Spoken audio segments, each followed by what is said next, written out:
Everyone, so here today I am going to cover the Belgian Grand Prix 2023 qualifying session.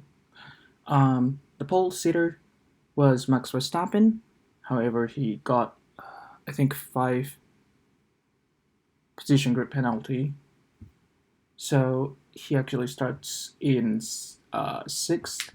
But yeah, he marked the fastest time, and so today I'm actually gonna focus on Yuki Tsunoda and Lance Stroll and Pierre Gasly, and then of course the top competition, Max Verstappen and Charles Leclerc.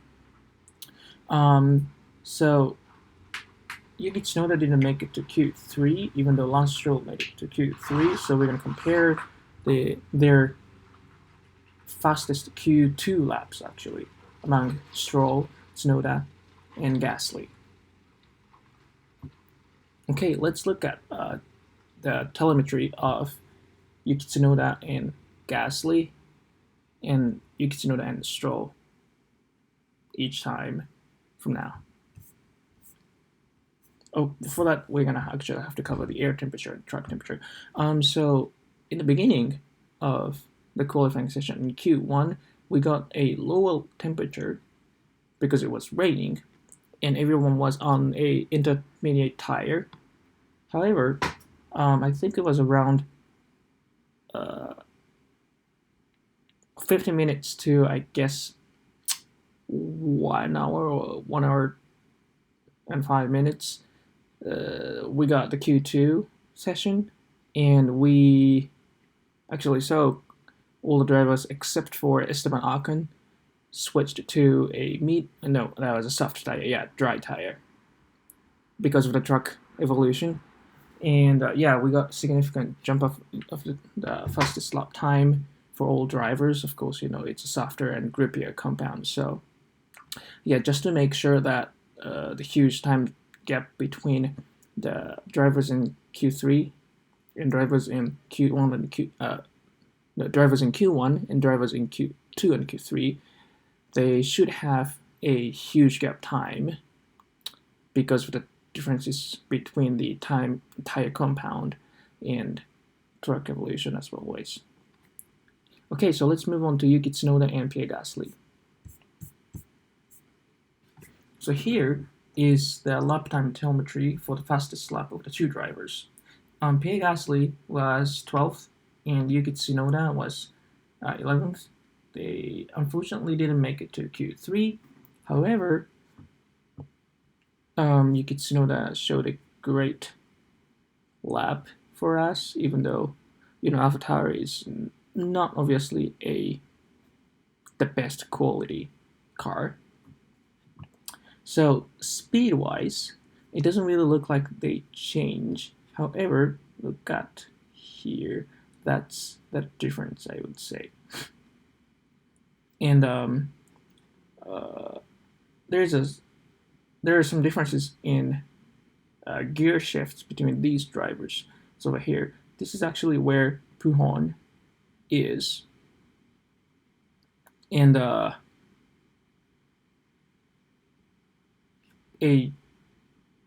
interesting thing is look at the throttle and the gear.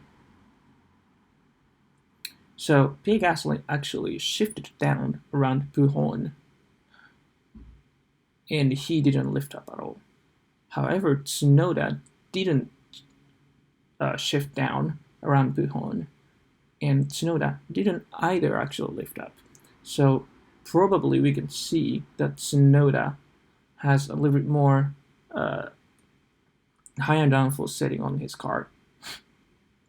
And here, he reached the top gear actually earlier than Gasly did. Or actually, Gasly didn't reach 8th gear. So that might be the differences between the engine mappings. However, since it was on a straight or faster section, they should be rising from the car settings of these two drivers, I would say. Okay, let's look at these telemetries on the track, on the actual track. So first we're gonna look at the brake on that corner, brakes around the corner. Yuki Tsunoda sometimes put his foot in brake, but it didn't make much differences between these drivers' lap time. And throttle on track looks a little bit more. Yuki looks a little bit more picking up throttle around this corner at the end of the Camel Straight, and Gasly looked a little bit more, what would you call, he lifted it off more around this corner. And here and here, it looks like Yuki didn't lift up as much as Pierre Gasly did around this corner. So these P10 and this corner probably shows that Yuki Tsunoda actually got a little bit more higher downforce setting on his car. Speed on track doesn't really change, and it's really hard to see the differences between the drivers because it's color coding 0 kilometers per hour to 350 or 60 kilometers per hour in the same color range as this. So I'm just gonna skip this. So the gear shift visualization is actually one of my favorite plot of all. So the start finish line is around here. Then Gasly actually reached 6th gear, and Yuki actually shifted up faster, and he downshifted to the 2nd gear while Gasly only downshifted to the 3rd gear. So you probably think that this differences in the pick of the gears would make differences in the time. However, I would say that Spa-Francorchamps is a really longer circuit, and a faster corner like P10 or other corners would influence a lot more on your lap time. So this hairpin corner is not really a big matter for the drivers at this time. Of course, it does make influences on the lap time for other circuits, but relatively this is a smaller effect. It's all about balancing. So Yuki probably took some other higher cornering speed corners over this hairpin. And Radion and Camel Straight doesn't look really different between both of the drivers. After this Camel Straight, after the corner at the end of the Camel Straight, that's where you start seeing some differences between the drivers. That's the technical section, Sector 2, which really needs the downforce and the grip. So actually, Yuki shifted to 6th gear earlier than Gasly did, and he went around the corner, and then he drove towards the P10. And yeah, this is where it gets interesting.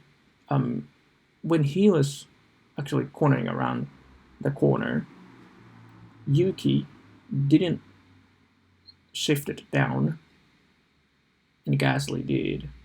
Remember the throttle telemetry? Yuki didn't lift up, and Gasly didn't lift up either.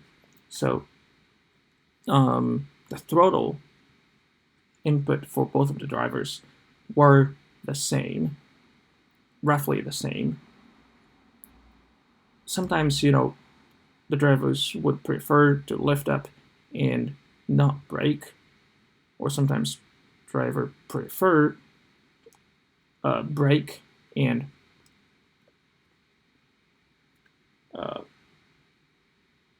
put his foot on the throttle a little bit earlier, like an aggressive driving style, things like that. However, since the throttle inputs for these drivers were the same, and Gasly shifted down to probably slower the car a little bit, that means AlphaTauri or Yuki Tsunoda actually got a little bit more higher downforce car setting. And indeed, at the end of this short straight, Yuki actually reached to the top gear while Gasly didn't.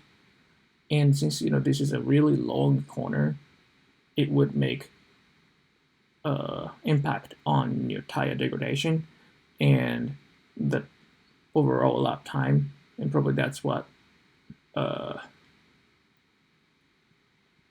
factor that Yuki actually could beat Pierre Gasly at this Q2 session. Then let's move on to the comparison between Yuki Tsunoda and Lance Stroll. So Lance actually got through the Q2 and he made it to Q3, and Yuki didn't make it. So I actually plot it's not the fastest lap for Lance Stroll, it's the fastest lap for Q2 for Lance Stroll, and it's the fastest lap for Yuki Tsunoda because Yuki didn't proceed to Q3. So we're gonna see how Yuki could improve his time over his opponent Lance Stroll. Well, so this is a pretty messy telemetry from my experience, and it's kind of hard to compare between these two drivers because it's messy, and two, we don't have the plots of speed, gear, and throttle and brake on track for Lance Stroll for my coding reason. However, it looks like around this corner, I think this is again around Puhan. Lance Stroll didn't lift up as much as Yuki Tsunoda did, and this is probably the corner before the Puhan, but obviously he didn't. He went faster around this corner, and he picked up a higher gear around this corner than Yuki did. So probably what we can see is that Aston Martin probably has a natural higher downforce, and since we don't really see the top speed differences between these two cars, we sometimes do see that AlphaTauri actually has a little bit more straight speed, so AlphaTauri could be faster in like Bahrain or Monza or other circuits that really needs a higher speed, higher top speed. However, Aston Martin had a nicer balance between the downforce and the top speed around this circuit, so that's what made it for Lance Stroll to proceed to the Q3. So to sum it up, the reason why Yuki Tsunoda could beat Pierre Gasly was because Yuki probably have succeeded in setting up his car with a little bit more higher downforce than Pierre Gasly did. And the reason why Yuki couldn't beat Lance Stroll in Q2 was the AlphaTauri's car setting, or Yuki's car setting, or AlphaTauri's car concept wasn't towards higher downforce, and Aston Martin had higher downforce while not losing the top speed. So they had a nicer balance of top speed and the downforce when you compare it to AlphaTauri. Okay, so next we are going to watch or see the comparison between the pole sitter competence, Max Verstappen and Leclerc. So it looks like the speed plot pretty matches to each other. However, sometimes it looks like Max has higher speed just before the corner. So probably we should look at the brake plots between these two drivers. Here, we see sometimes Max has higher speed just right before he brakes. So he was actually braking earlier than Charles Leclerc did, here as well. Probably this might suggest that Max Verstappen succeeded in, braking longer, yet since he has a better sense in braking than Charles Leclerc has around these corners, he, even though he braked earlier, it's a hard concept to explain. Let me see. So when sometimes you put too much pressure on the brake, you can slow down quicker and go around the corner. However, sometimes this makes the car a little bit unstable and harder to pick up the throttle at the exit of the corner. Or sometimes you might have slower apex, or slowest speed around the corner if you put too much pressure on the brake. So Max probably had a little bit higher speed around the corner because he treated the brake a little bit more gentle. And as we can see over here, since this is a series of corners around here and over here, we can't really conclude that Charles actually struggled picking up throttle at the exit of the corner. I did look over Charles Leclerc's fastest lap again and try to pick up if he had a hard time picking up throttle around this corner at the exit. It looks like he didn't at all. So we can't really say that the time difference came from the rear instability of the Ferrari car.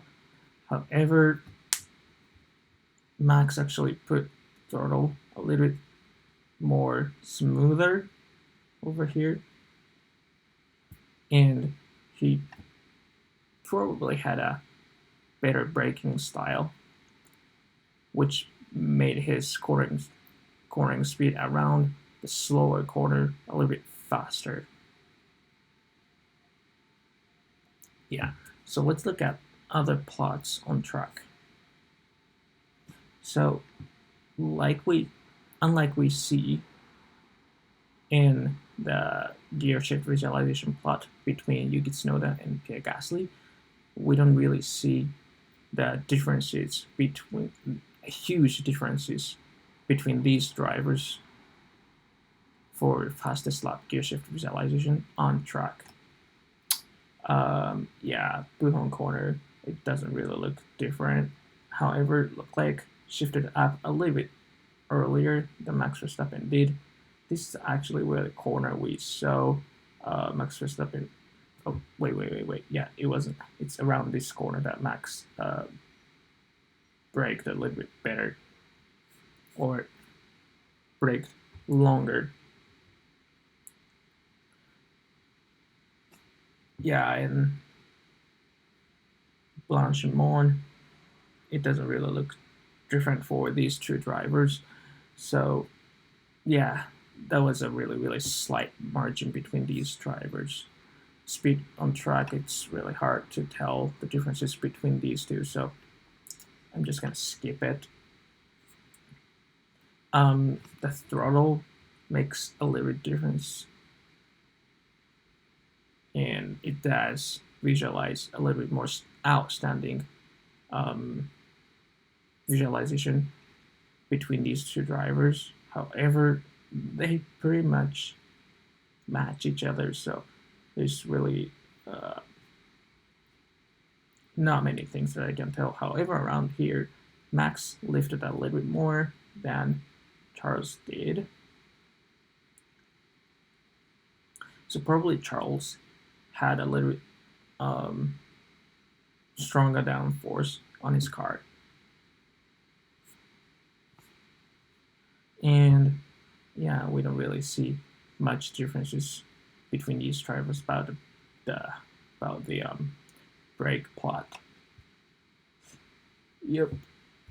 So yeah, and again, even though I mentioned that Leclerc probably had a higher downforce setting on his car, it doesn't really look like there was a difference between these drivers for the top speed. So it is really hard to conclude what's the differences between these drivers, which made the time differences between these drivers in Q3. However, I would say that was probably because of the braking techniques or braking skills or braking styles between these drivers. It might have rose from the car setting or car characteristics between the Ferrari and Red Bull cars. However, it is still hard to say a definite thing and conclude a concise, clear, explicit thing. Well, thanks for watching the video. Let me know if you have any other thoughts on my analysis. There's a link provided in description that has the GitHub repository for all the code that I used and all the plots that I showed you in, I guess, an image format. And please leave your comment below and like if you like this video and subscribe my channel. Thank you.